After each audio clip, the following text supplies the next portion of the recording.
A beautiful home in Lothian, Maryland. Outside, open fields of green. Inside, clutter, death, and horror.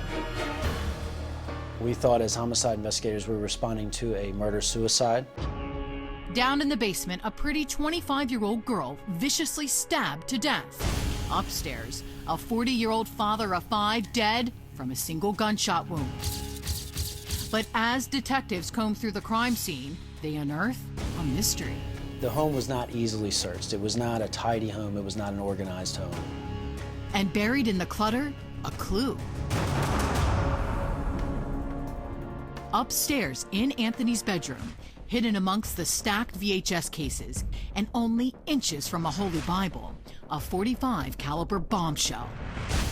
We found a spent shell casing in the bedroom near Mr. Anastasi and the handgun that was next to him. Forensics labs compare that casing to the slug retrieved from Anthony's body. The projectile recovered from Mr. Anastasi was a .380. That matched the shell casing. What? Cops are shocked. The slug is not a match to the .45 caliber handgun found at Anthony's side. As soon as you see he has a .45 caliber gun in his hand, you know that something's off, because it's physically impossible for a .45 caliber to fire that .380. They actually tested that and found if you put a .380 round into that .45 caliber gun, it would just fall out the end. It just didn't work. It just didn't work. So the gun next to him was not what was used to shoot him. So what really happened in this house of death? It was in fact not a murder-suicide. It was a cold-blooded double murder. Now the question, who did it? Set right here for me. Detectives bring Anthony's wife, Ann Anastasi, along with their 13-year-old daughter down to the station to see what they may have seen or heard that horrible morning. And Ann tells cops what was really going on in the house on West Bayfront Road, starting, Ann says, with the abuse. What's the worst threat he ever made towards you? Held his gun to my head and told me to get out of his house. And when was that?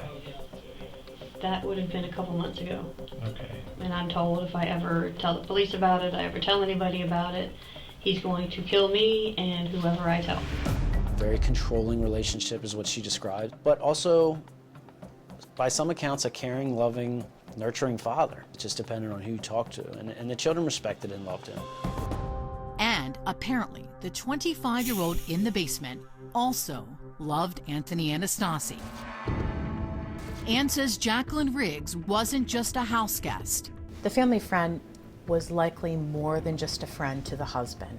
Is that right? That's correct. The family lived in Michigan for a period of time and struck up a, if you will, like a three-way romantic relationship when they were in Michigan. That three-way?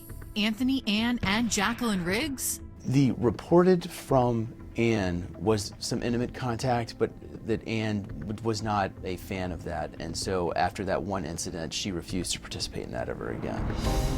Ann refuses, but Anthony insists. Anthony tells Ann one day, I'm moving Jacqueline to Maryland and she's going to reside in the home with us. By then, Ann says it was a twosome, and Ann was the odd one out. I have to ask this question, Ann. Do you think that your husband and Jacqueline were messing around? Oh, I know they were. They were, and how do you know they were? Because he'd spend he'd spend a lot of nights down there with the doors locked. Okay. Like a lot of them. Did you ever confront him about it? I was told that basically to mind my own business, he's going to do what he wants to do, and if I don't like it, I can get the out of the house. Okay. And I'm not going to abandon my kids and leave them in that kind of situation. Asked if there was any jealousy in the new arrangement, Ann tells cops, no way. So I'd regularly tell him, well, she needs to get out. If you're going to stay with her, then you can both get out. Why are you here in the house if you don't want to be with me? You two can just pack up and go. To prove it, Ann readily submits to a gunpowder test, gets her cheek swabbed for DNA, hands over her cell phone, and has no problem getting strapped in for a polygraph exam. If Ann is nervous, she doesn't show it. It's going to matter if I'm yawning during this. Her answers are simple and direct. Have you been untruthful during this investigation? No. Did you shoot your husband? No. Ann was extremely cooperative during the initial interview. You know, every question we had, she did not hesitate to answer. But things aren't as calm in the other interrogation room down the hall, where police question Anne's 13-year-old daughter. 13-year-old was extremely distraught by the death of her father. Very erratic, at one point tried to run out of our building. It was a lot of trauma for her. And the traumatized girl is talking a lot, including the story of a blink and you'd miss it clue collected from the basement crime scene, a used pregnancy test. Did the teenager reveal to you at some point maybe she overheard a conversation about Jacqueline and her father wanting to have a baby? That's correct. The 13-year-old and her father had a very close father-daughter relationship.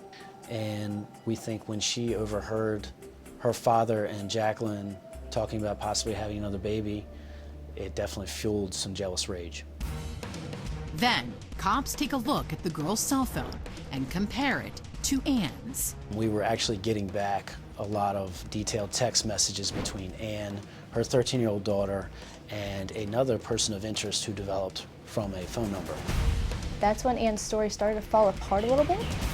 Next, you are not being truthful. the results are in. If you not just failed it, you flunked the hell out of it. Midnight calls, late night text. That's not a butt dial. That's 10 minutes. Did Anne get someone else to do her dirty work? It seems like he so desperately wanted that he would kill for it. This is bad for you. This is real bad for you. You understand that? In fact, they've also got Anne's 13-year-old daughter's cell phone records.